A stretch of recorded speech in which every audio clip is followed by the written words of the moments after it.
Assalamualaikum warahmatullahi taala wabarakatuh.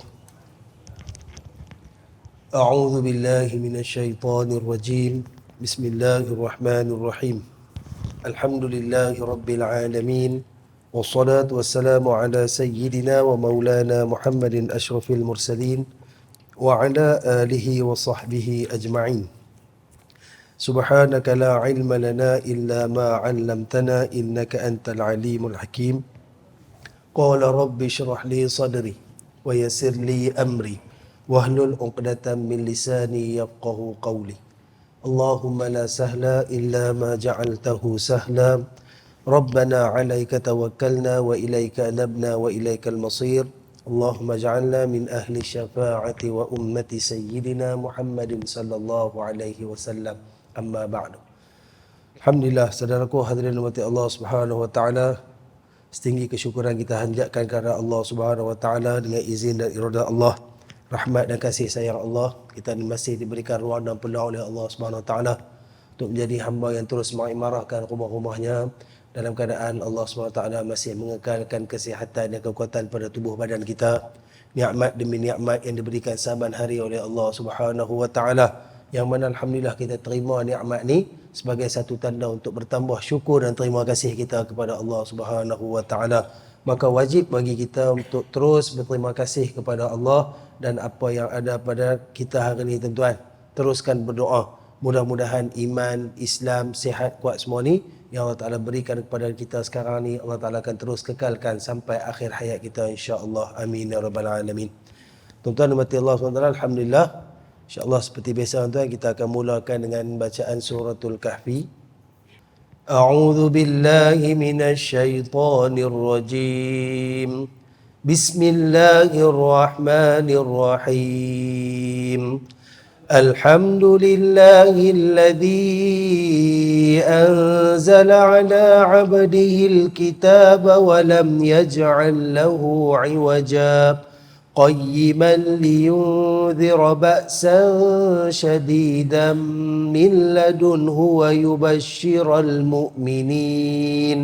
ويبشر المؤمنين الذين يعملون الصالحات أن لهم أجرا حسنا ماكثين فيه أبدا وينذر الذين قالوا اتخذ الله ولدا ما لهم به من علم ولا لآبائهم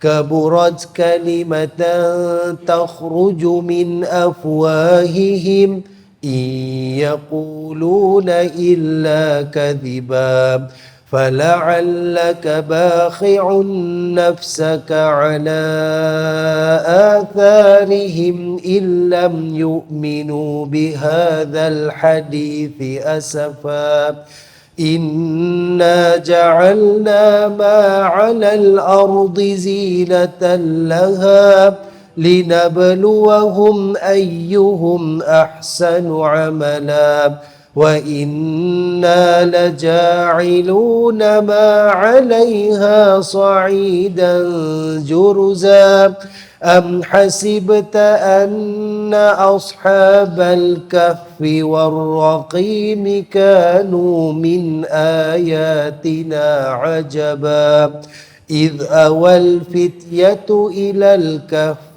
فقالوا ربنا آتنا من لدنك رحمة وهيئ لنا من أمرنا رشدا صدق الله العلي العظيم. Jadi alhamdulillah, mudah-mudahan Allah SWT akan menerima segala amal ibadat kita dan memberikan kita ganjaran yang paling besar di sisi Allah SWT, insya-Allah. Tuan-tuan dan puan Allah, alhamdulillah, insya-Allah pada malam ni kita akan sambung lagi pengajian kita menggunakan kitab ringkasan Al-Kabair. Alhamdulillah, pertemuan kita yang terakhir bulan lepas, kita telah selesai pada dosa yang ke-21 pada muka surat 119 yang menceritakan tentang mencari ilmu dan menyimpan ilmu. Bagaimana kita faham antara dakwah yang terulung yang paling besar yang dibawa oleh Nabi SAW adalah menyebarkan ajaran Islam, menyampaikan risalah daripada Allah Subhanahu wa taala. Maka apa yang diturunkan kepada Nabi SAW itu tak ada satu pun yang disimpan. Bahkan semuanya telah pun disampaikan dengan penuh amanah oleh baginda Nabi SAW. Maka kita ambil pada diri kita apa saja ilmu dan pengetahuan yang kita ada, bila datang di hadapan kita satu-satu perkara yang perlu untuk kita nyatakan daripada ilmu yang kita ada, maka wajib kita sampaikan. Nampak orang buat maksiat tuan-tuan, sekurang-kurangnya cari kekuatan untuk menegur. Walaupun saya antara orang yang paling takut nak tegur maksiat orang. Kita ni iman lemah tuan. Kita duk fikir pergi tegur lagi orang main pukul kita ke apa ke. Maka kita kena kenang apa yang dilakukan oleh Nabi SAW. Bila ada ilmu, kita simpan, kita tak gunakan, kita tak sebarkan tuan-tuan, kita akan dilaknat oleh Allah dan baginda Nabi SAW. Baik, pada hari ini, malam ni insya-Allah kita akan sambung pada dosa yang ke-22 pada muka surat yang ke-123 di bawah tajuk khianat. Tuan-tuan, khianat ni adalah satu perbuatan yang lawan kepada sifat amanah. Khianat ni satu perkara yang sangat dibenci oleh Allah dan Nabi SAW. Sejarah menunjukkan kepada kita tuan-tuan bagaimana pengkhianatan itu dia bukan sekadar boleh memusnahkan diri, bahkan dia boleh menjatuhkan sesebuah negara apabila ada orang yang berlaku khianat. Biasanya perbuatan khianat ni berlaku disebabkan ada kelebihan yang dia akan dapat daripada perbuatan dia. Dan biasanya orang yang nak khianat ni tuan-tuan, orang yang berada pada tingkat yang tinggi. Sama ada dari segi harta, dari segi kedudukan, pangkat dan sebagainya. Kalau orang-orang biasa macam kita ni tuan-tuan, apa sangat kita nak khianat? Tu kalau dari perspektif kita ambil negara atau negeri lah. Akan tetapi untuk diri kita tuan-tuan, cuba kita renung balik, muhasabah balik. Berapa banyak telah kita khianat Allah dan Nabi SAW. Saya tuan-tuan, duk mengajak ke orang, duk main kuliah, tahu hukum hakam dan sebagainya. Banyak benda yang Allah larang, yang saya duk habaq ke orang jangan buat, saya buat. Bukankah itu satu pengkhianatan? Sedangkan bila kita mengaku Tuhan kita itu Allah, Nabi kita Muhammad SAW, maka kita menerima risalah Islam. Yang dalam Islam ni asas dia tuan-tuan, ada benda yang kena buat, ada benda yang kena tinggal. Dan dengan keadaan sekarang ni tuan-tuan, selalu kita duk sebut, mustahil satu-satu perkara yang dilarang oleh Allah tu kita tak tahu. Ada lagi kalau orang tak tahu solat tu wajib. Ada lagi kalau orang tak tahu kata zina tu haram. Tak ada. Kalau kita kata, kita dengar orang abang, saya tak tahu pun kata zina haram. Kita rasakan bahawa dia duk cari jalan nak lepaskan diri dia semata-mata. Duk buat juga tuan-tuan. Mungkin kita tak buat benda-benda besar. Kita tak buat nak sampai tahap zina, minum arak, kan, nak syirikkan Allah SWT. Mungkin kita tak buat tu. Tapi kadang-kadang yang kecil-kecil melibatkan panca indera kita. Mata duk tengok lagi benda-benda yang haram. Lidah ni tuan-tuan duk umpat, duk keji, duk keluar maki hamun, duk keluar fitnah, duk panggil orang dengan panggilan yang buruk, gelaran-gelaran yang hina dan sebagainya. Takkan tak tahu benda tu haram? Tahu. Dalam Quran sebut, dalam hadis pun ada. Akhlak Nabi SAW pun Nabi ajak kepada kita. Adakah bila kita buat benda yang kita tahu tak boleh buat, kita tak dipanggil khianat? Maka banyak tuan-tuan, banyak diri kita pun khianat kepada agama ni. Namun bukanlah maksud kata khianat kita ni dengan tujuan nak memusnahkan agama kita dah. Atas dasar kelemahan sebagai seorang manusia yang tak lari daripada salah dan silap. Maka bila kita sedar kita khianat kepada agama ni tuan-tuan, maka segeralah kembali kepada Allah. Bertaubat, istighfar, mohon ampun kepada Allah SWT dan cuba untuk tahan diri. Tak mau buat dah benda-benda yang boleh menjatuhkan agama. Islam datang sebagai satu agama rahmah dan kasih sayang. Hari ini kita dah tak ada Nabi. Telah dideklar bahawa Nabi kita Muhammad SAW Nabi yang terakhir. Kalau ada orang mengaku pun lepas tu Nabi dan Rasul, dia pembohong. Yang tu kita semua faham. Makalah ni siapa yang nak jadi contoh kepada agama kita? Setiap penganut agama Islam.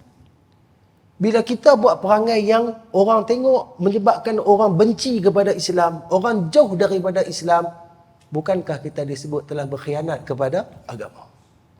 Nama aja Islam tuan, tapi hidup kita saling tak tumpah macam orang kafir. Dengan tak tutup auratnya, dengan tak jaga ibadatnya, dengan duk buat benda-benda yang dilarangnya. Kadang-kadang bila kita sebut khianat ni, orang akan nampak dari perspektif politik. Politik. Simbang khianat dalam politik ni seronok. Tak pergi hang lompat sana, tak pergi hang lompat sini. Kemarin aku kira nak ambil pedang, aku nak pergi tikam hang. Hari ni aku boleh peluk hang kawan pula dah. Dia cerita politik, dia terjegi mata tuan-tuan. Kita tak mau nak ambil politik sebab kita nak ambil diri kita. Kita nak mati tuan-tuan. Kita nak ada Allah Subhanahu Wa Taala. Kita nak dapat syurga Allah Subhanahu Wa Taala. Tapi bagaimana keadaan kita hari ni tuan-tuan? Maka bab ni merupakan satu bab yang penting. Yang mana nanti ketika hisab, Allah akan tunjuk satu persatu apa yang kita khianat. Kalaulah benda yang kita khianat daripada kesalahan yang dilarang, sekurang-kurangnya kalau kita tak tahu, selamatlah lagi. Tapi hari ni semua kita tahu. Maka mudah-mudahan bab ni akan memberi satu kekuatan kepada kita untuk terus menjadi hamba yang menjaga amanah kita dengan Allah, amanah kita dengan Islam yang dibawa oleh Nabi SAW, dan amanah kita sesama makhluk Allah Subhanahu Wa Taala, insya-Allah.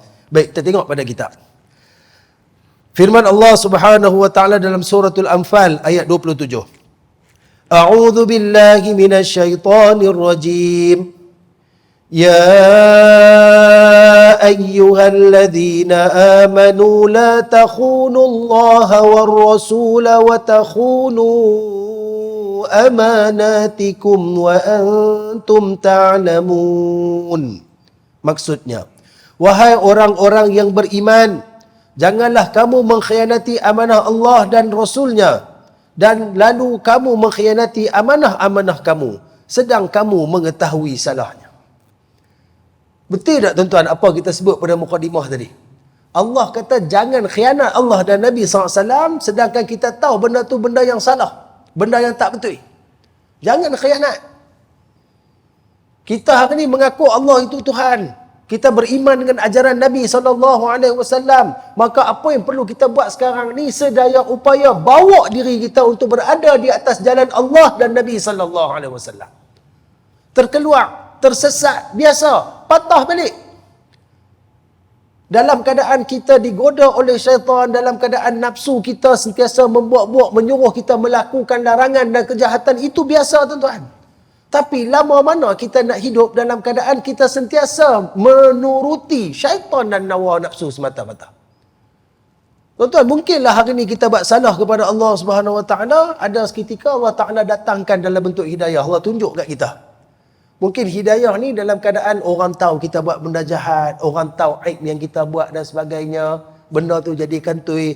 Tuan-tuan, kita anggap benda kantoi ni sebagai satu benda yang memalukan. Sedangkan kalau kita fikir balik tuan-tuan, fikir balik dengan hati, itu adalah tanda Allah Ta'ala nak datangkan peringatan kepada kita. Hang dah salah, ni orang tegur ni, orang tahu kata hang buat salah. Aku nak bagi ruang untuk hang berhenti. Aku nak bagi ruang untuk hang patah balik, minta ampun, jangan buat dah benda ni. Dan berapa kali agak-agak Allah Ta'ala nak bagi kita peringatan demi peringatan. Hidayah demi hidayah. Jangan sampai satu hari Allah Ta'ala dah mula tak pandang kita, dan ketika itu Allah mula tak bagi dah peringatan kat kita. Allah biar kita duduk dalam keadaan tu, biar kita kumpul sebanyak-banyaknya dosa sebelum kita datang ke barzah. Keadaan macam tu siapa nak selamatkan kita? Jadi ayat ni jelas. Walaupun kisah dia turun atas satu asbab, tapi untuk konteks diri kita sekarang ni tuan-tuan, siapa nak jaga agama kita? Bukan bermakna kita nak biarkan agama kita ni tuan-tuan diuruskan oleh orang lain. Tak, kita kena jaga agama kita. Jangan sekali-kali lupa tuan-tuan, lakum dinukum waliyadin. Ini perintah Allah.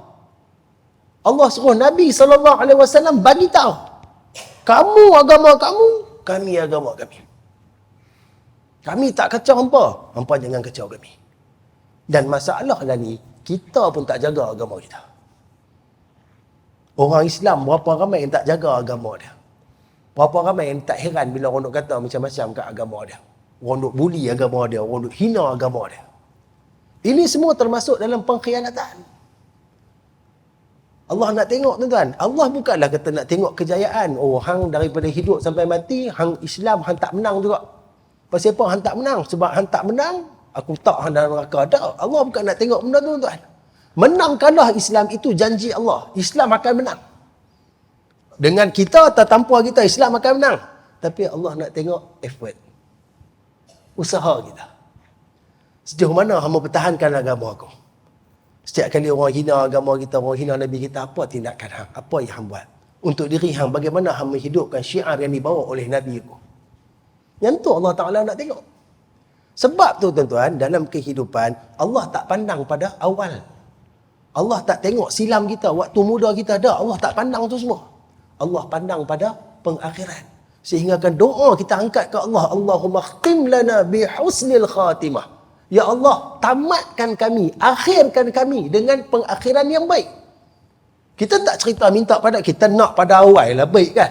Tapi dalam permintaan kita, mudah-mudahan bila kita sedang apa yang kita khianat, apa yang kita salah tu sebelum mati, Allah Ta'ala sedapkan kita untuk kita bertaubat, berubah, perbetul balik apa yang kita buat daripada kesalahan lalu. Yang ni yang kita duk cari. Maka ayat ni sepatutnya tertanam di dalam dada kita. Tanam betul-betul. Bila fikir nak buat maksiat, diriku jangan khianat Allah dan Nabi. Diriku tahan nafsu, benda ni dilarang oleh agama. Kita kena tekan diri kita. Bila kita cuba untuk menjunjung risalah Islam, walaupun dengan cara diri kita sendiri, kita je tahu sakitnya tuan-tuan nak tinggal satu-satu maksiat. Tambah-tambah maksiat tu kita duk buat dalam tempoh yang lama dan jadi satu kebiasaan dah. Tiba-tiba nak tinggal tuan-tuan, bukan satu benda yang mudah tuan-tuan. Tapi bila kita pegang, jangan khianat Allah. Sat je, kita dah tak lama dah nak hidup. Dalam keadaan nak hidup ni, tahan sat. Buat apa yang Allah Ta'ala minta. Supaya hidup yang kekal abadi, kita akan dapat rahmat dan syurga Allah Subhanahu Wa Ta'ala. Jadi, ini apa yang boleh kita jelaskan daripada ayat yang disebutkan dalam suratul Anfal ayat 27. Baik. Berkenaan dengan ayat ini, Al-Wahidi rahimahullahu ta'ala meriwayatkan bahawa ayat ini diturunkan berkenaan Sayyidina Abu Lubabah radhiyallahu anhu yang diutuskan oleh baginda Nabi sallallahu alaihi wasallam kepada kaum Yahudi Bani Quraizah yang sedang dikepung umat Islam, ekoran pengkhianatan mereka. Dan pada masa yang sama, anak dan keluarganya berada bersama kaum Yahudi tersebut. Mereka berkata, "Wahai Aba Lubabah, apa pandangan kamu terhadap kami? Adakah kami patut bersetuju dengan penghakiman Sa'ad terhadap kami?" Maka spontan Abu Lubabah menunjukkan isyarat ke lehernya yang membawa maksud bahawa kesemua mereka akan dibunuh. Jadi janganlah kamu bersetuju. Seketika itu juga dia tersedar bahawa perbuatannya tersebut adalah satu pengkhianatan terhadap Allah dan Rasulnya sallallahu alaihi wasallam. Abu Lubabah terus berkata, "Belum pun kakiku beralih dari tempatku berdiri sehingga aku tersedar bahawa aku sebenarnya telah mengkhianati Allah dan Rasulnya sallallahu alaihi wasallam." Baik tuan-tuan, secara ringkasnya terjadi satu pengkhianatan Bani Quraizah yang telah mengikat perjanjian di Madinah bersama dengan Nabi sallallahu alaihi wasallam. Maka mereka telah dikepung dalam satu tempoh yang agak lama. Ada riwayat yang mengatakan lebih daripada 20 hari. Jadi sehingga mereka dikepung, walaupun mereka dikepung dalam keadaan lemah, makanan semakin kurang dan sebagainya, namun mereka tak mau nak berserah. Akhirnya dipendekkan cerita, Nabi SAW telah melantik Sayyidina Abu Lubabah. Sayyidina Abu Lubabah ni tuan-tuan, satu orang asal Madinah, yang dia ni antara orang yang awal memeluk Islam. Dia ni seorang sahabat yang sangat mulia, seorang yang sangat baik. Nabi lantik dia untuk menjadi wakil Nabi SAW pergi berunding dengan Bani Quraizah. Maka ketika mana Abu Lubabah pergi ke sana, maka dia nampak orang lelaki, anak, orang perempuan, anak-anak kecil pakai duk menangis. Betul, orang lelaki pun mai jumpa dia. Sebab apa? Mereka diminta untuk menerima Islam. Maka dia kata, mereka ni kata, agak-agak kami nak kena terima tak perislaman ni? Kami nak kena ikut tak apa yang diminta ni? Sayyidina Abu Lubabah, dia buat isyarat tangan dia macam ni ke leher. Maksud dia, mereka ni semua akan dibunuh. Dan seketika lepas dia buat lagu tu, dia tersedar. Sebab apa? Nabi SAW hantar dia untuk berunding. Bukan bagi hukuman. Dia pula pihak bahawa mereka ni semua akan dibunuh. Bertambah ketakutan mereka. Maka dan tatkala itu juga dia sendiri merasakan bahawa dia telah khianat kepada Allah dan Nabi SAW. Maka apa Abu Lubabah buat? Maka ketika dia sedar perbuatan dia itu salah, tuan-tuan, maka saat itu juga dia kata, dia pergi ikat diri dia di salah sebuah tiang di Masjid An-Nabawi. Dalam kawasan Raudhah dia ada beberapa tiang, tiang Aisyah lah apalah, ada salah satu tiang yang nama dia tiang Abu Lubabah. Di situlah Abu Lubabah mengikat diri dia, dia tak bagi siapa pun buka. Sama ada dia akan mati di situ tanpa makan minum, ataupun Allah Subhanahu Wa Taala akan terima taubat dia. Nabi SAW tengok perbuatan dia, Nabi tak kata apa. Nabi tak suruh buka, Nabi tak larang. Biar keadaan macam tu sampai akhirnya turunlah ayat yang kita baca tadi. Jangan kamu khianati Allah dan Rasul.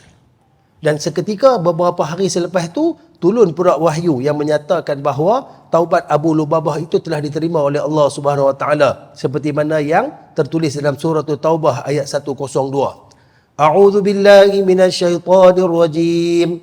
Wa akharuna i'tarafu bi dhunubihim khalaqu 'amalan salihan wa akhara sayyi'an 'asa Allahu an yatuba 'alaihim innallaha ghafurur rahim. Maksud ayat. Dan ada pula orang-orang lain yang mengakui dosa-dosa mereka. Mereka mencampur baurkan pekerjaan yang baik dengan pekerjaan lain yang buruk. Mudah-mudahan Allah menerima taubat mereka. Sesungguhnya Allah Maha Pengampun lagi Maha Penyayang. Ayat ni dibacakan oleh Nabi SAW kepada Abu Lubabah dan akhirnya dia bersyukur. Taubatnya diterima oleh Allah Subhanahu Wa Taala dan dia pun dibebaskan daripada ikatan tersebut. Jadi tuan-tuan, tengok bagaimana reaksi sahabat Nabi SAW bila dipersedar, mereka buat satu benda yang bertentangan dengan apa yang diminta oleh Allah dan Nabi SAW. Kita hari ni tak semayang dah berasa apa-apa. Selamba duduk berjalan, pimai-pimai, buka aurat, tudung tak pakai, pakai seluar pendek lah, apalah, dah berasa apa-apa. Sikit pun tak heran. Bahkan tuan-tuan, hari ni kita pun pening. Artis-artis pun, daripada elok tutup apa semua, buka habis. Elok duduk tudung, buka. Ni ada satu baru main artis. Apa alasan dia? Saya tak mau hipokrit. Saya nak jadi diri saya. Tuan-tuan, buat maksiat sebab tak mau hipokrit, nak jadi diri saya. Teringin nak ditanya orang-orang macam ni, hampa ni sembah siapa sebenarnya? Elok dah Allah bagi hidayah kat hampa. Siapa hampa pilih untuk kali? Kita jangan kata kat orang tuan. Sebab kita pun tak tahu nasib kita. Jangan berhenti minta husnul khatimah. Sebab kita tak tahu apa nak jadi dalam kehidupan kita selepas ni. Kita harap Allah terus bagi hidayah, Allah kekalkan kita dalam iman dan Islam sampai kita mati. Kita nak yang tu. Tapi tak tahu apa-apa boleh berlaku tuan.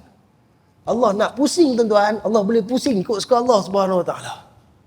Tapi kalau kita berjuang untuk berada atas jalan Allah dan Nabi, nescaya Allah takkan menzalimi kita. Allah takkan pusing kita. Kadang-kadang kita jumpa orang kan tak pakai tudung. Dia tihabak pula, saya tak pakai tudung pun saya semayang Ustaz. Okey ya. Berapa ramai orang yang pakai tudung tak semayang? Saya semayang. Apa kena mengena semayang dengan pakai tudung? Dia tak ada satu connection pun, tak ada jumpa dalil Quran hadis ke siapa semayang dia boleh buat apa-apa dosa lain yang dia suka. Tak ada. Kalau gitu seronok kita semua geng semayang je tapi minum arak ramai-ramai. Hampa minum arak siapa? Kami semayang kot. Tak pelik lah jawapan. Tak akan berlaku pengkhianatan. Saya lebih suka untuk fokus kepada diri kita. Sebab kalau kita cerita bab orang tuan-tuan, buat apa kita jadi mengumpat ya? Kita jadi kata kat orang, diri kita pun banyak celah. Diri kita pun banyak buruk, banyak hina. Maka berdasarkan apa daripada ayat yang kita tengok tadi tuan-tuan, bertapa bila kita buat satu kesalahan, jangan berhenti untuk terus bertaubat kepada Allah Subhanahu Wa Taala. Sayyidina Abu Lubabah satu orang yang sangat beruntung. Sebab bila dia buat salah, dia sedar kesalahan dia, dia cuba cari jalan nak hukum diri dia. Walaupun ketika dia ikat diri dia kat tiang, itu bukan arahan Nabi pun. Dia yang buat sendiri. Sehingga Allah turunkan wahyu, Nabi sampaikan kepada dia, taubat engkau diterima. Kita tahu tak taubat kita diterima? Kita haraplah Allah terima. Kita haraplah sebelum kita pejam mata, sebelum mati Allah ampun semua dosa-dosa kita. Tapi sehari istighfar kita berapa banyak? Sehari solat taubat kita banyak mana? Last kita sebut la ilaha illa anta subhanaka inni kuntu minaz zalimin tu agak-agak bila? Doa taubat Nabi Allah Yunus alaihi salam. Tu nampak lemahnya kita. Lemahnya kita, tapi jangan putus asa dengan rahmat Allah Subhanahu wa taala. Sentiasa ada dalam diri, tak mau khianat, nak menjalankan, nak meneruskan amanah yang kita terima pada hari ini. Baik. Maksud dari firman Allah Subhanahu wa taala, lalu kamu mengkhianati amanah-amanah kamu, yakni bermaksud jangan kamu mengkhianati amanah dan tanggungjawab kamu. Ni kalau kita nak hurai pula amanah dan tanggungjawab ni tuan-tuan, cerita dia 2-3 kuliah pun tak habis. Hari tu kita dah sebut dah sikit saja, nak ulang balik. Asas amanah ni banyak tuan. Apa-apa yang kita terima, semua tu adalah satu amanah. Tapi kita nak ambil 3 yang besar. Pertama, amanah kita dengan Allah Subhanahu wa taala. Yang kedua, amanah kita dengan Islam yang dibawa oleh Nabi sallallahu alaihi wasallam. Bila cerita Islam, dia tetap pasti akan bersangkut paut dengan baginda Nabi sallallahu alaihi wasallam. Dan yang ketiga, amanah kita sesama makhluk. Amanah kita dengan Allah tuan-tuan, kita diminta untuk menjadi orang yang bertakwa. Allah sebut inna akramakum indallahi atqakum. Sesungguhnya semulia-mulia kamu dari kalangan hamba-hambaku adalah mereka yang paling banyak takutnya kepada aku. Sebab tu kita jangan heran langsung dengan personality, dengan fizikal, dengan kekayaan, dengan pangkat. Sebab apa? Benda tu Allah yang bagi. Allah yang bagi. Kita tengok contoh PRN baru ni tuan-tuan. Satu kejutan kepada negeri kita kan. Daripada satu pembangkang sebelum ni, tiba-tiba ada 11 pembangkang. Orang habaq lah, oh ni apa, dia main survival lah, orang pakat kalih lah, gelombang tu lah, gelombang ni lah. Sebenarnya tuan-tuan, Allah dah sebut dalam Quran. Qulillahumma malikal mulk. Katakanlah wahai Muhammad, Allah itu raja segala raja. Tu'til mulka man tasha'. Allah boleh bagi kuasa pemerintahan kat siapa Allah mau.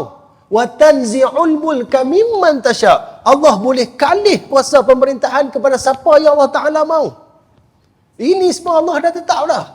Cuma kita hari ni duk letak sebagai alasan survival lah, gelombang lah, dah tak suka ni lah. Itu semua hanya sebagai satu asbab untuk kita nak membenarkan apa yang berlaku. Kalaulah Allah kata yang akan masuk syurga ni mereka yang akan ada pangkat-pangkat. Kita duk sebut sebelum ni tuan-tuan. Mampu ya kita? Kita ni dah lah tak handsome. Duit pun tak ada, pangkat apa pun tak ada tuan-tuan. Cerita dia memang kita ni ahli neraka. Kalau macam tu tak betul ya tuan. Sebab Allah bagi kat siapa dia mau. Tapi bila Allah tengok tentang takwa, kan Allah tengok tentang takwa, benda tu siapa yang nak cari?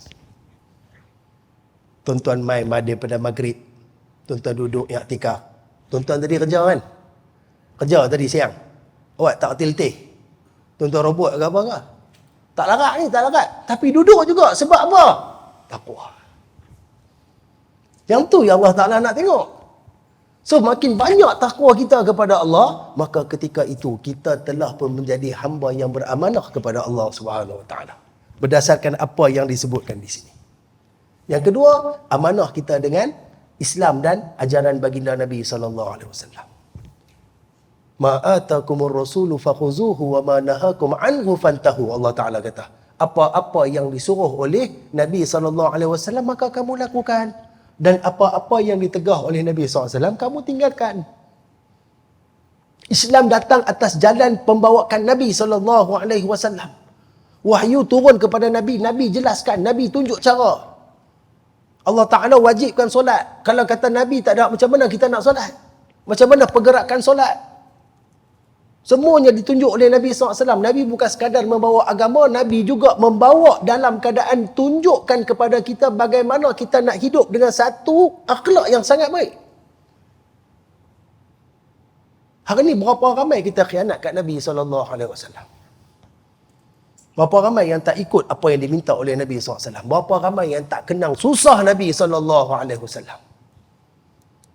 Jadi, dalam keadaan kita hari ini, bila kita nak tunjukkan amanah kita kepada Nabi SAW, sekurang-kurangnya kita amalkan ajaran Islam yang sebenarnya. Dalam masa yang sama, kita tambahkan cinta kita dengan banyakkan selawat kepada Nabi SAW.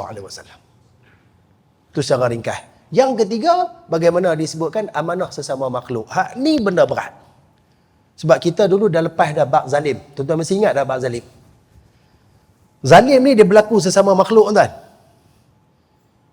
Ulama pun ada sebut, lebih baik buat dosa. Bukan maksud lebih baik buat dosa. Dosa kita direct dengan Allah lebih ringan daripada dosa kita sesama makhluk. Walaupun dosa tu kecil ya, kita kutuk orang atau kita fitnah orang. Kita duk berasa tak ada kesan apa pun. Alah, pakai mulut ya, bukan ada apa pun. Tapi tuan-tuan, bila mai kita zalim orang, kita kata ke orang, ambil hak orang, tindas orang, bully orang, kita kena dapatkan maaf orang tersebut sebelum kita kena taubat kepada Allah Subhanahu Wa Taala. Lagi tak dapat maaf makhluk, Allah Taala takkan maafkan kita. Tambah hari ni tuan-tuan, kita, kalau diri saya lah, saya sebagai anak, saya sebagai ayah, saya sebagai suami, saya sebagai seorang ketua di tempat kerja saya sebagai orang yang duduk dalam komuniti saya dengan jiran-jiran saya. Tu, semua benda tu tuan-tuan, kita kena jaga amanah dia. Mak ayah kita macam mana, dengan isteri kita macam mana, anak-anak kita macam mana. Kita duduk tempat kerja, ada jawatan, ada pangkat, orang bawah kita kena jaga amanah kita dengan mereka. Tak boleh pilih kasih, kena berlaku adil. Oh, berat tuan. Yang Allah Ta'ala nyatakan, wa taqunu amanatikum, dan jangan kamu khianati amanah kamu. Tuan-tuan, tak perlu berebut tuan-tuan nak jadi pemimpin. Tak perlu berebut tuan-tuan. Benda tu mungkin seronok sat kat sini tuan, tapi kat sana sakit kepala tuan. Contoh kata kita tawarkan diri kita nak bertanding dalam DUN sudahlah tuan-tuan. Setiap masalah yang berlaku dalam DUN kita buat tak tahu, semua tu kita akan jawab di hadapan Allah. Sayyidina Umar Al-Khattab bagaimana ketika mana dia duk pergi keluar, duk berjalan-jalan kan, yang ada kisah dia Sayyidina Umar dengan ibu yang duk rebus batu tu. Anak-anak kecil makanan tak ada, mak ni duk rebus batu. Jadi anak tu duk dengar kata dia duk masak. Mak rebus ni dengan harapan biar anak tu terlena. Tunggu terlena api. Kisah tu tuan-tuan, satu kisah yang sungguh menyentuh hati kita. Itulah sifat pemimpin sebenarnya. Bukan senang tuan-tuan nak jadi pemimpin. Memang kat sini nampak gah lah. Jadi pemimpin, sehari daripada orang biasa, dapat Datuk Seri. Lah orang nak panggil Aslam tak Datuk, panggil Aslam, saya ada Datuk lah. Berkeluar pula CJ Datuk, pakai lencana Datuk tu kan. Tuan-tuan, benda tu lama mana tak? Tak lama mana pun kita nak sidai benda tu kat diri kita. Tapi nak jawab tuan-tuan, jenuh di hadapan Allah. Sedangkan kalau Allah tanya pasal isteri dan anak-anak kita pun tak tahu kita lepas ke tak. Ajak tak pasal aku kat anak isteri hang. Hang tegas tak dalam bab ibadat dengan anak isteri hang. Anak isteri hang boleh mengaji tak? Depa jaga solat tak? Depa tutup aurat tak? Ketika depa duduk sorang-sorang, hang ajak tak kat depa sentiasa takutkan aku, jangan buat maksiat. Semua Allah tanya tak dah. Jangan rasa benda ni ringan lah. Sebab kita ada satu lagi kehidupan. Dan masalah kehidupan di sana, masalah dia kehidupan yang tak ada pengakhiran. Yang ending dia sama ada baik atau buruk. Duduk tempat baik, Alhamdulillah tuan. Duduk tempat buruk, macam mana kita? Yang ni, 3 benda lah yang kita kena jaga daripada amanah. Sekarang ni tuan, perbetul balik 3 benda ni. Walaupun sebenarnya benda ni berat kan. Berat. Isteri kita buat salah, tegur elok-elok, bagi tahu. Anak-anak kita buat salah, tegur, marah. Anak-anak tak solat, kalau kena pukul. Ajak sebagai satu didikan, penegasan daripada kita. Semua tu kena buat. Berlaku adil sesama makhluk. Kunci mulut-mulut kita daripada buat maksiat. Kata kau orang, tundukkan mata daripada tengok benda-benda dosa, benda-benda maksiat. Ini semua amanah. Kalau kita buat juga benda tu, kita tahu benda tu tak boleh, ketika itu kita khianat kepada Nabi SAW. Sebab Nabi sebut dalam hadis, kita pun tahu. Allah sebut dalam Quran, kita pun tahu benda ni benda yang tak boleh buat. Takut tuan? Allah takut tuan ni. Saya antara orang yang paling banyak dosa di kalangan tuan-tuan sekarang ni tuan. Moga Allah ampunlah dosa-dosa kita semua, insya-Allah. Amin. Baik tuan-tuan, kita sambung sikit. Ibnu Abbas radhiyallahu anhuma telah berkata, amanah amalan kewajipan yang telah dipertanggungjawabkan kepada para hambanya, jangan sesekali kamu abaikannya. Ni sahabat Nabi pesan. Amanah-amanah yang telah pun dipertanggungjawabkan kepada kita, jangan sesekali kita abaikan. Contoh bab nikah kahwin. Orang dulu nikah kahwin, dia sebagai kehidupan pernikahan tu untuk dia nak membina satu keluarga. Zaman sekarang ni kebanyakannya nikah kahwin lebih kepada tuntutan hawa nafsu diri semata-mata. Yang mana dia hanya menikah ni untuk keseronokan seksual yang tu lah, untuk beberapa bab. Banyak benda lain dia tak hirau, dia tak heran. Kadang-kadang nafkah pun tak bagi, kadang-kadang isteri tak utuh aurat pun dia tak tegur, anak-anak buat benda salah pun dia tak apa nak kisah. Sebab apa tuan-tuan? Dia tak merasakan itu satu tanggungjawab. Orang yang tak ada tanggungjawab antara orang yang akan paling rugi di akhirat nanti tuan-tuan. Sebab dia akan sentiasa berada dalam keadaan dipersalahkan. Dia tak mampu nak menjawab sehingga akhirnya dia akan dihumban ke dalam neraka Allah Subhanahu wa taala. Tuan-tuan berfaham, amanah ni bukan satu benda kecil kan? Sebab tu nak bubuh nama amanah ni pun bukan senang-senang boleh pakai tuan. Kan? Saya ni orang amanah, jangan duk mengakulah. Jangan dah tuan-tuan. Banyak salah silap kita kepada Allah. Biar kita cakap kat diri kita, aku cuba nak jadi orang yang beramanah, tapi jangan zahirkan depan orang. Nampak macam kemas ingat, saya ni amanah ni. Sama juga kalau ayat orang sebut, saya ikhlas. Ikhlas ni benda yang tak boleh sebut. Tiba-tiba pergi sebut, saya ikhlas ni nak tolong. Mesti ada something. Sebab tu benda yang melibatkan dalaman, amanah, ikhlas semua ni benda melibatkan hati. Benda yang tak dizahirkan kepada orang, hanya kepada Tuhan. Jadi, sahabat pesan, jaga apa yang telah pun dipertanggungjawabkan ke atas kita. Nak kahwin, seronok, okey. Ada isteri, jaga isteri. Allah rezekikan zuriat anak-anak, jaga anak-anak. Didik, Islam dah ajar cara didikan berpandukan Islam. Yang insya-Allah siapa-siapa yang ikut didikan Islam yang diajar oleh Nabi SAW, nescaya anak-anak kita, zuriat keturunan kita akan membesar sebagai seorang yang soleh-solehah insya-Allah. Kita hari ni duk takut tuan-tuan, takut ketak-ketak. Anak aku satgi macam mana zaman lah makin susah lah, orang makin pandai satgi tak dapat straight A, macam mana dia nak kerja dia lagi, dia nak makan apa bila besar. Yang tu kerja Tuhan. Yang tu kerja Allah, bukan kerja kita. Jangan buat kerja Allah. Kita takkan mampu buat kerja Allah. Kerja kita pun berlambak lagi tak buat. Kita besarkan anak kita atas acuan Islam. Allah akan atur yang terbaik untuk anak kita. Apa guna tuan-tuan SPM straight A, semayang tak jaga? Apa guna dia mengaji sampai PhD tapi akhlak dia teruk, mak pak dia pun dia lawan? Apa guna? Biar kita nampak hidup ni sederhana. Tak kaya terang mana. Tapi Allah jaga dia. Allah cukupkan setiap satu daripada keperluan dia. Bukankah itu nama dia bahagia? Itu amanah yang kita kena buat. Kita dah ikut pula orang lain. Pasal apa nak ikut orang? Ikut Quran dan hadis. Ikut Allah dan Nabi SAW. Ini yang dimaksudkan oleh Ibnu Abbas radhiyallahu anhuma. Baik. Al-Kalbi rahimahullahu ta'ala pula berkata, adapun pengkhianatan kepada Allah dan Rasulnya sallallahu alaihi wasallam itu adalah melakukan maksiat dan menderhaka kepada keduanya. Manakala pengkhianatan terhadap amanah ialah apabila seseorang itu telah diserahkan kewajipan tertentu oleh Allah. Jika dia mahu, dia akan memungkirinya dan mengkhianatinya. Dan jika dia mahu, dia juga akan menjaganya. Sedangkan tidak ada sesiapa yang tahu kecuali Allah Subhanahu wa taala. Nampak tuan-tuan? Hak ni kita rasa lebih jelas. Apabila cuba dihuraikan kepada kita, apakah yang dimaksudkan dengan khianat kepada Allah dan Rasulnya bila kita buat derhaka, bila kita buat benda maksiat. Maksiat ni sama ada kita buat benda dilarang atau kita tinggal benda yang disuruh. Tinggal solat tu orang panggil maksiat. Jangan duk kira maksiat ni benda-benda yang dilarang saja. Bila kita tinggal benda yang diwajibkan juga, itu juga termasuk dalam maksiat. Bagaimana kita nak bendung benda ni tuan-tuan? Tak ada jalan lain melainkan kita kena balik kepada ajaran Islam. Kita mesti luangkan masa dan waktu kita untuk menambahkan ilmu pengetahuan. Kena cari jalan bagaimana untuk kita perbetulkan balik kedudukan kita. Sehari 17 kali tuan-tuan. Ihdinas siratal mustaqim, ihdinas siratal mustaqim. Paling kurang saya tuan-tuan, kita dah menghadap Allah sehari 5 kali ni. Tak kurang 17 kali, ya Allah tunjuklah jalan lurus, tunjuklah jalan lurus tuan-tuan. Duk berasa tak lurus juga. Pasal apa tuan-tuan?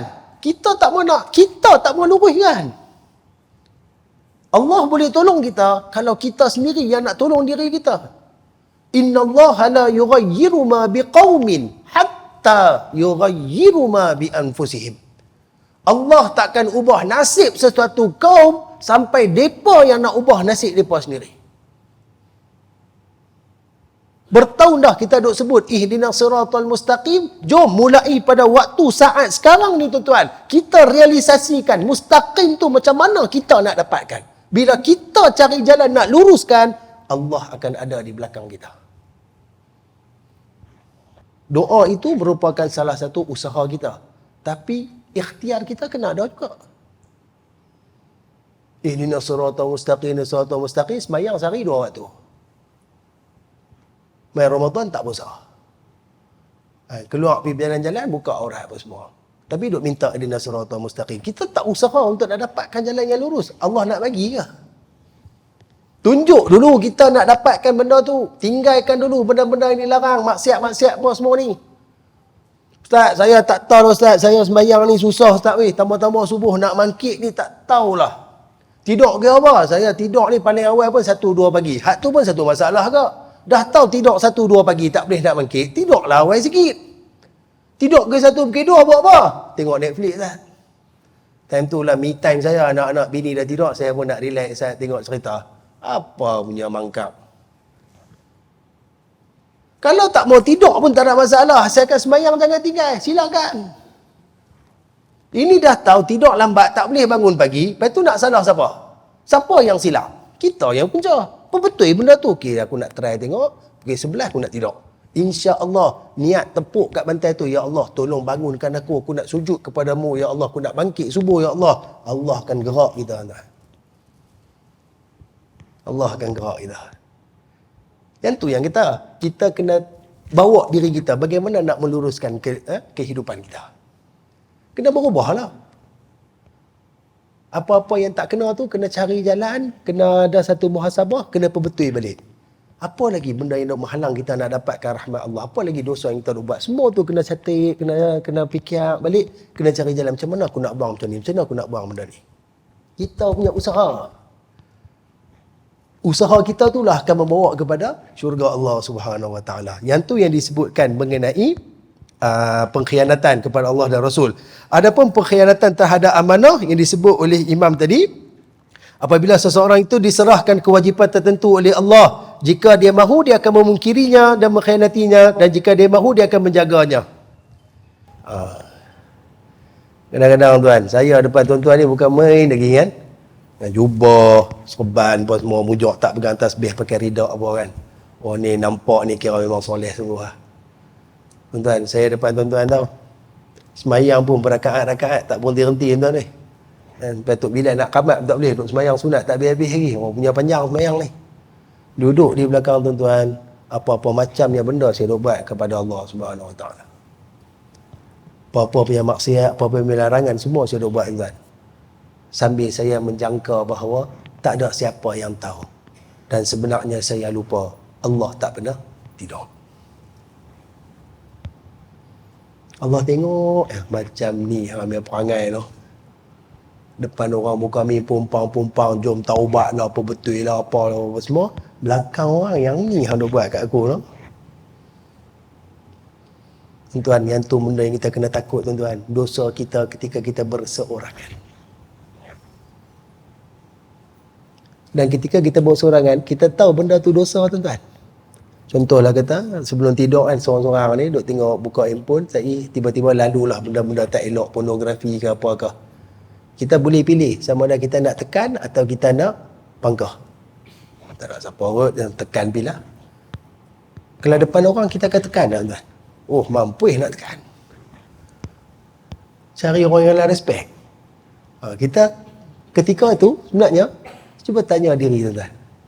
Saya pun moga Allah ampun dosa saya tuan. Kita takut kat makhluk ke? Kita takut kat Allah. Allah sebut dalam Quran, fala takhshawun nasa wakhshawni. Jangan takut kepada manusia, takut ke aku. Takut hampa ke aku, ke Allah, bukan ke makhluk. Ketika kita berada di situasi macam tu tuan-tuan, ni ulama sebut, kita ada pilihan. Sama ada kita nak mengkhianati Allah dan Rasul, ataupun kita nak terus menjunjung amanah Allah dan Nabi sallallahu alaihi wasallam. Wish, benda ni benda haram ni, kita pangkah. Tuan-tuan, ketika itu kita menjaga hubungan baik kita dengan Allah Subhanahu Wa Taala. Tapi kalau kita pilih untuk tengok sedangkan kita tahu benda tu haram, ketika itu kita khianat Allah dan Rasulnya sallallahu alaihi wasallam. Orang yang khianat takkan ada tempat untuk dia di dalam syurga Allah Subhanahu Wa Taala. Maka sebab tu tuan, kita kena perbetul balik diri kita. Kena muhasabah balik tuan. Kena banyak muhasabah tuan. Saya duk jumpa lagi tuan-tuan. Kita duk jumpa ni bukan baru tuan, betul-betul dah duk jumpa tuan. Kitab pun pada relai pecah 2, pecah 3 dah tuan. Dia akan main satu hari nanti, sama ada saya tak jumpa tuan-tuan dah, atau tuan-tuan tak jumpa saya dah. Dan hari itu semakin mendekat untuk kita semua, semakin mendekat. Hari sama ada kita nak pergi dekat Perak Road ke, Masjid Hashim Yahya ke, atau kita nak pergi duduk tak mana-mana ke, di bawah ketetapan Allah, hari kita nak berpindah untuk pergi ke barzah.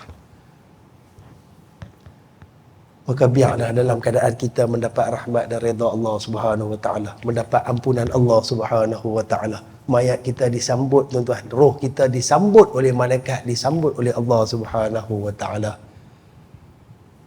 Sebab tu tuan-tuan, saya suka selalu kita duk sebut ayat ni tuan-tuan. Dan sekarang ni saya sedang memegang ayat ni tuan-tuan. Mudah-mudahan kita boleh pegang ayat ni. Surah Al-Baqarah tuan-tuan, hujung-hujung muka surat ketiga terakhir, ayat bawah sekali, saya tak ingat ayat nombor berapa. Wattaqu yawman turja'una fihi ila Allah. Dan takutlah kamu pada hari kamu akan dipulangkan kepada Allah. Bagaimana pemulangan kita kepada Allah? Sama ada dengan kata-kata salamun qawlan mir rabbir rahim, ataupun dengan satu penghinaan, penistaan yang cukup berat daripada Allah Subhanahu Wa Taala. Kita yang pilih. Kita nak Allah sambut kita ke, atau Allah hina kita? Maka baliklah kita kepada agama Allah. Peganglah Allah, peganglah Nabi sallallahu alaihi wasallam. Cukup-cukuplah tuan-tuan, politik ke, harta ke, pangkat ke, cukup-cukuplah tuan-tuan. Infak pula diri kita untuk Allah tuan-tuan, untuk agama tuan-tuan. Kita yang akan dapat beruntung dia di akhirat nanti. Hidup macam biasa, teruskan kehidupan, tapi teruskan kehidupan dalam keadaan kita mendapat rahmat, terus beribadat kepada Allah Subhanahu Wa Taala. Insya-Allah, pegang amanah ni baik-baik, Allah Taala akan jaga kita, ahli keluarga kita, zuriat keturunan kita, dunia akhirat insya-Allah. Tuan-tuan dan puan dirahmati Allah, saya berhenti setakat ni dulu. Insya-Allah kita akan sambung lagi pada pertemuan yang akan datang. Yang baik itu daripada Allah Subhanahu Wa Taala, yang buruk itu pada kelemahan, kehinaan, kebodohan diri saya. Mohon ampun dan maaf tersalah bahasa, tersilap kata. Tuan-tuan dan puan, kalau ada apa-apa kebaikan yang boleh kita ambil pada pertemuan malam ni, balik lagi pakat cerita, kongsi-kongsi sikit dengan isteri kita, suami kita, anak-anak, rakan-rakan, jiran-jiran. Mudah-mudahan ilmu yang baik bila kita faham, kita sampaikan, manfaat ilmu akan lebih meluas. Dan bila kita cerita ke orang, ajak ke orang tentang kebaikan, orang amalkan. Selama mana ia jadi amalkan, selagi itu kita akan terus diberi saham pahala kebaikan oleh Allah Subhanahu Wa Taala insya-Allah. Wa sallallahu ala sayyidina Muhammad wa ala alihi wa sahbihi wa sallam. Wa hadha bitaufiq. Wassalamualaikum warahmatullahi taala wabarakatuh. A'udzu billahi minasyaitonir rajim. Bismillahirrahmanirrahim. Alhamdulillahi Rabbil Alamin. Wassalatu wassalamu ala sayyidina wa maulana Muhammadin ashrafil mursalin wa ala alihi wa sahbihi ajma'in. Allahumma akhrijna an zulumatil wahm wa akrimna binuril fahm waftah alayna bima'rifatil ilm wa hassin akhlaqana bil hilm wa sahhil lana abwabal fadlik وانشر علينا من خزائن رحمتك يا أرحم الراحمين وصل الله على نبينا المصطفى محمد صلى الله عليه وسلم وعلى آله وصحبه أجمعين والحمد لله رب العالمين تقبل الله منكم.